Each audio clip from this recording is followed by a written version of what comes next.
हम है सुपीरियर हो सुपीरियर।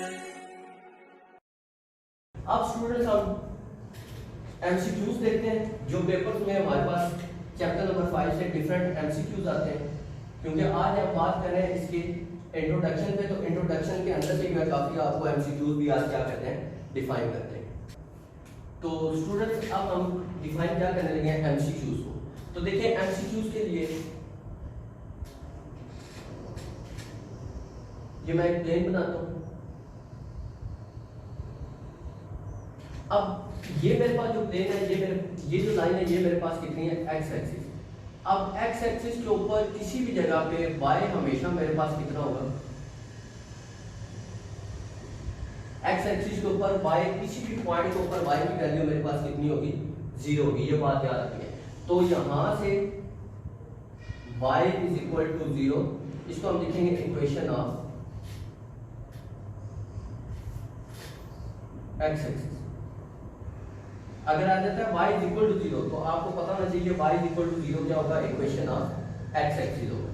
अगर इसी तरीके से मैं यहां से थोड़ा सा अबव जाके एक लाइन बनाता हूं, तो यहां मैं कह सकता हूं यहां y की वैल्यू 0 है, लेकिन अबव जाके यहां y की वैल्यू ग्रेटर देन क्या होगी, 0 होगी। क्योंकि ऊपर जाएंगे तो y की वैल्यू किस में आएगी, पॉजिटिव में, यानी ग्रेटर देन कितना होगा, 0 होगा। तो यहां से मैं लिखूंगा y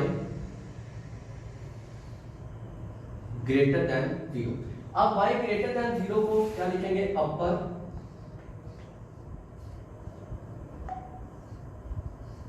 half y greater than 0 upper half plane. अब अपर हाफ प्लेन क्लोज भी होगा और ओपन भी होगा। अब क्लोज और ओपन से क्या होगा, अगर इनइक्वालिटी के नीचे इक्वल आ जाता है तो फिर ये प्लेन क्या होगा, क्लोज। अगर इनइक्वालिटी के नीचे अगर y ग्रेटर देन और इक्वल टू 0 आता है तो अपर हाफ प्लेन और ये क्या होगा, क्लोज होगा। और अगर ऐसे ही आता है y ग्रेटर देन 0 तो अपर हाफ प्लेन, लेकिन ये क्या होगा, ओपन होगा। ये याद रखना आपने कि अगर y ग्रेटर देन 0 आता है तो अपर हाफ प्लेन और क्या होगा, ओपन। और अगर y ग्रेटर देन और इक्वल टू कितना आता है, 0 आता है, तो अपर हाफ प्लेन और क्या होगा, क्लोज होगा। अब इसी तरीके से अगर मैं नीचे की तरफ आता हूं तो y लेस देन मेरे पास कितना होगा, 0 होगा। तो इसको मैं ऐसे मेंशन करूंगा y लेस देन 0।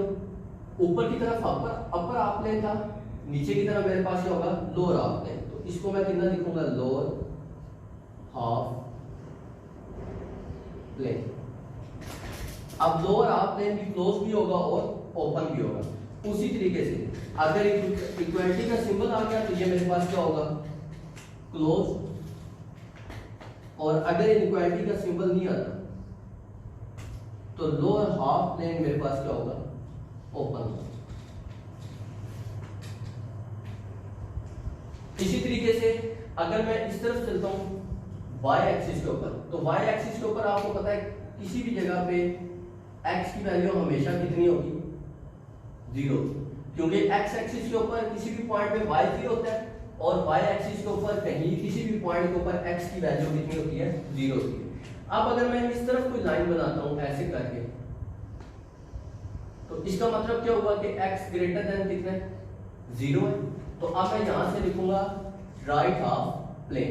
और अगर ऐसे इस तरफ कोई लाइन आती है तो ये मेरे पास कितना होगा, x लेस देन 0। तो ये लेफ्ट साइड पे है तो मैं इसको क्या लिखूंगा, left half plane. x greater than 0 right half plane, x less than 0 left half plane. और उसी तरीके से अगर इसमें क्या आ गया, इक्वालिटी आ गई तो क्लोज होगा। और अगर इक्वालिटी नहीं आएगी तो फिर ये मेरे पास क्या होगा, ओपन होगा। तो इस तरीके से मैं ऐसे यहां इसको भी मेंशन कर दूंगा, x ग्रेटर देन और equal to 0 right half plane,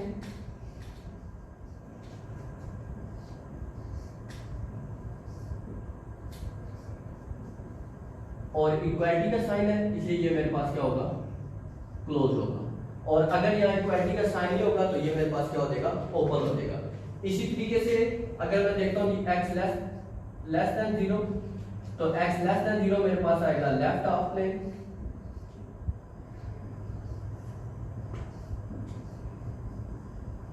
और अगर इक्वालिटी नहीं होगी तो ये ओपन होगा, और अगर इक्वालिटी आ जाएगी तो ये मेरे पास क्या होगा, क्लोज होगा। तो एक मैंने ऊपर क्लोज का आपको लिखवा दिया और एक नीचे मैंने आपको किसका लिखवा दिया, ओपन का लिखवा दिया। तो डियर स्टूडेंट ये तकरीबन सारे मेरे पास चैप्टर नंबर 5 से एमसीक्यूज आ जाते हैं। तो आपने इन सारे एमसीक्यूज को याद रखना है ताकि अगर आपके पास एमसीक्यूज है y इक्वल टू 0 तो आपको पता होना चाहिए इक्वेशन ऑफ x एक्सिस है। अगर ऐसे आ जाता है y लेस देन और इक्वल टू 0 तो आपको पता होना चाहिए लोअर हाफ प्लेन है और इक्वालिटी का साइन है तो इसलिए कितना होगा, क्लोज। और अगर इक्वालिटी का साइन होगा तो ये मेरे पास क्या होगा, ओपन होगा। एमसीक्यूज के बाद स्टूडेंट हम डिस्कस करते हैं एसोसिएटेड इक्वेशन कि एसोसिएटेड इक्वेशन क्या होती है। अब एसोसिएटेड इक्वेशन में अगर हम चेक करें, एसोसिएटेड इक्वेशन को हम ऑक्सिलरी इक्वेशन भी कह सकते हैं और कैरेक्टरिस्टिक्स इक्वेशन भी कह सकते हैं। तो अब यहाँ हम डिफाइन करते हैं एसोसिएटेड इक्वेशन। तो एसोसिएटेड इक्वेशन, अब मैं एक इनइक्वालिटी लिखता हूँ कि ax plus by greater than और इक्वल टू c। अब एसोसिएटेड इक्वेशन क्या होगी कि अगर किसी भी इनइक्वालिटी को हम इक्वालिटी के अंदर क्या करते हैं, चेंज करते हैं, तो वो इक्वेशन क्या बन जाएगी, एसोसिएटेड इक्वेशन बन जाएगी। मैंने क्या बताया कि अगर किसी भी इनइक्वालिटी से इनइक्वालिटी को हम इक्वालिटी के अंदर क्या करते हैं, चेंज करते हैं, तो वो मेरे पास क्या बन जाएगी, एसोसिएटेड इक्वेशन बन जाएगी। जैसे देखिए ये इक्वालिटी है तो मैं यहां से लिखता हूं एसोसिएटेड इक्वेशन इज, इसकी जो एसोसिएटेड इक्वेशन आ जाएगी वो मेरे पास कितनी आ जाएगी, ax plus by is equal to मेरे पास कितना आ जाएगा, c। तो ये मेरे पास इसकी क्या बन जाएगी, एसोसिएटेड इक्वेशन बन जाएगी। मैंने क्या बताया कि अगर इनइक्वालिटी को हम किसमें चेंज करते हैं, इक्वालिटी के अंदर चेंज करते हैं, तो उस इक्वेशन को हम क्या कह देते हैं, ये कौन सी इक्वेशन है, एसोसिएटेड इक्वेशन भी, ऑक्सिलरी इक्वेशन भी और कैरेक्टरिस्टिक्स इक्वेशन भी, ये एक ही चीज के नाम। अब ये स्टूडेंट हम डिफाइन करते हैं कि x इंटरसेप्ट।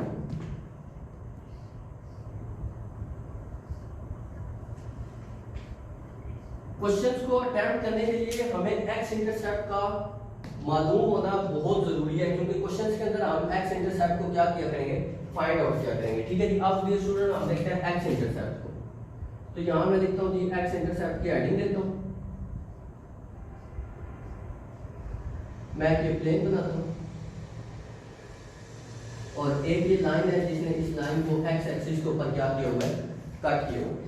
अगर x एक्सिस के ऊपर कट किया हुआ है तो यहाँ कोई x एक्सिस का कोई भी वैल्यू होगी, सपोज दैट मैंने उसको लिख लिया a और y यहाँ पे मेरे पास कितना होगा, 0 होगा, क्योंकि x एक्सिस के ऊपर हमेशा y कितना होता है, 0 होता है, और a कोई भी x इंटरसेप्ट की मेरे पास क्या आ गया, वैल्यू आ गई। तो अब x इंटरसेप्ट को मैं कैसे डिफाइन कर सकता हूँ, मैं ऐसे x इंटरसेप्ट को डिफाइन कर सकता हूँ, अ लाइन कट दी, या ऐसे लिखते हैं a point where the line cut the x axis is called x intercept. मैंने क्या लिखा है, अ लाइन, या ऐसे लिखते हैं a point where the line cut the x axis is called x intercept. तो इसको मैं ऐसे लिख लेता हूं, a point where the line cut the x axis is called x intercept. कोई भी x एक्सिस पे पॉइंट जिसमें से कोई लाइन क्या करे, कट करे, तो उसको हम क्या कहेंगे, x इंटरसेप्ट कहेंगे। और अगर क्वेश्चंस के अंदर हमने x इंटरसेप्ट निकालना हो तो याद रखना है x इंटरसेप्ट निकालने के लिए उस इनइक्वालिटी के अंदर या उस इक्वेशन के अंदर हम put y is equal to कितना करेंगे, 0 करेंगे। ये बात हमेशा याद रखनी है। अगर किसी इक्वेशन से हमने क्या फाइंड करके देना है, x इंटरसेप्ट, तो उसके अंदर हमने y कितना पुट करके देना है, 0 पुट करके देना है। x इंटरसेप्ट के बाद हम डिफाइन करते हैं y इंटरसेप्ट।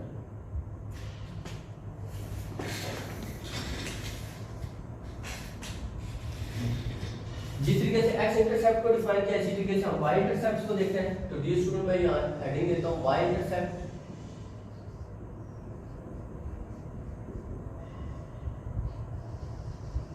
बिल्कुल सेम लाइनों पे डेफिनेशन लिखूंगा।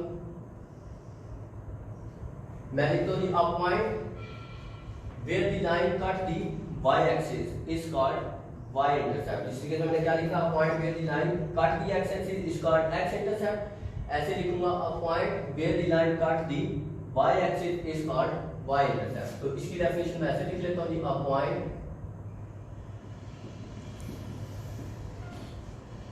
where the line cut the y-axis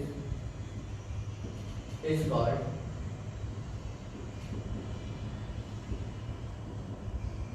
y-intercept। और अगर किसी क्वेश्चन से हमने क्या निकालना हो, y-intercept निकालना हो, तो हमेशा put x is equal to 0 करें, क्योंकि y-एक्सिस के ऊपर मौजूद है तो इसका x तो कितना होगा, 0 होगा, और y कोई भी पॉइंट होगा वो मैंने सपोज कितना कर लिया जी, b कर लिया, ठीक है।